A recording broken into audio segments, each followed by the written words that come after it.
Hello everyone, আসসালামু আলাইকুম। কী অবস্থা, সবাই কেমন আছেন? এই তো আজকে আমি জলপাই আচার রেসিপি নিয়ে এসেছি। তো আমি আচারটা বানানোর জন্য প্রথমে কিন্তু জলপাইগুলোকে সিদ্ধ করে নিয়েছি, আর এই জলপাইগুলোকে কিন্তু ঝরিয়ে নিয়েছিলাম। সকালবেলা জলপাইগুলো সিদ্ধ করে আমি একদম দুপুরের দিকে বা দুপুরে একটু পরে 2টা-3টার দিকে কিন্তু আচারগুলো মেক করেছিলাম। আর এখানে আমি আচার বানানোর জন্য জলপাইয়ের সাথে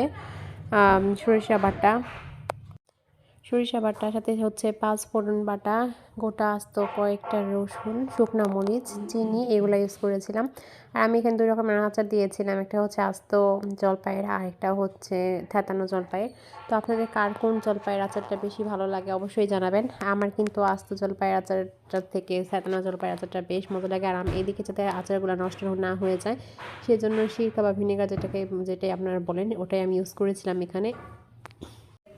যারা হচ্ছে আচার বানানোর অনেকটা ঝামেলা মনে করেন তারা কিন্তু ইজিলি আমায় যেভাবে আচারটা মেক করেছি এভাবে করতে পারেন, একদম সিদ্ধ করে রোদে শুকানোর ঝামেলা ছাড়াই। আর জলপাই আচারটা কিন্তু বানানো তুলনামূলক সব আচার থেকে সহজ, যত ঝামেলা আমার কাছে মনে হয় আমের আচার বানানোতে। তো আপনারা কে কীভাবে বানান, কীভাবে আচার খেতে পছন্দ করেন অবশ্যই জানাবেন। আর এই পাশে আরেক চুলা আমি থেতানো জলপাইয়ের আচারটা বসিয়ে দিয়েছি। এখানেও আমি সরিষা, তারপর হচ্ছে 5 ফোড়নের গোড়া, তারপরে হচ্ছে ধনিয়া, জিরা আর আস্ত রসুন আর শুকনো মরিচ দিয়ে একদম অল্প তেলে নাড়াচাড়া করেছিলাম। তারপরে আমাদের খাঁটি ঘাইটে ভাঙানো যে সরিষার তেলটা আছে ওইটা দিয়ে বেশি করে দিয়েছিলাম আমি। আর যত বেশি তেল অ্যাড করবেন তত কিন্তু মজা হবে, কারণ আমরা খিচুড়িতে খাই মূলত হচ্ছে তেল। আর যাতে এই আচারটার ক্ষেত্রেও সেম, যাতে নষ্ট না হয়ে যায় আমি সিরকা বা ভিনেগার অ্যাড করে দিয়েছি। আর আমি কিন্তু আচারটা অনবরত নাড়তেছিলাম।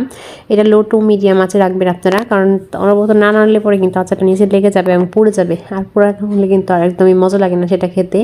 তো এদিকে আমি আবার কিন্তু সরিষার তেল একদম ঢেলে দিয়েছি, কারণ আমার সরিষার তেলটা অনেক পছন্দ। এতে আমার আচার বানানো শেষ হওয়ার এই পর্যায়ে কিন্তু আমি রাতের বেলা আচারগুলো যখন ঠান্ডা হবে তখন আমি কাচের বয়ামে সংরক্ষণ করি। তো আপনারা অবশ্যই চেষ্টা করবেন কাচের বয়ামে সংরক্ষণ করার জন্য। প্লাস্টিকের বয়ামে সংরক্ষণ করলে আচারগুলো নষ্ট হয়ে যাওয়ার সম্ভাবনা বেশি থাকে বাই এনি চান্স। তো তো আমার আচার বানানো শেষ, ভরাও শেষ, এখন এগুলোকে আমি সংরক্ষণ করার পালা। তো আজকের মতো এই পর্যন্তই। আমার ভিডিওটা কে কোথা থেকে দেখছেন অবশ্যই কমেন্টে জানিয়ে দেবেন। দেখা হচ্ছে নতুন কোনো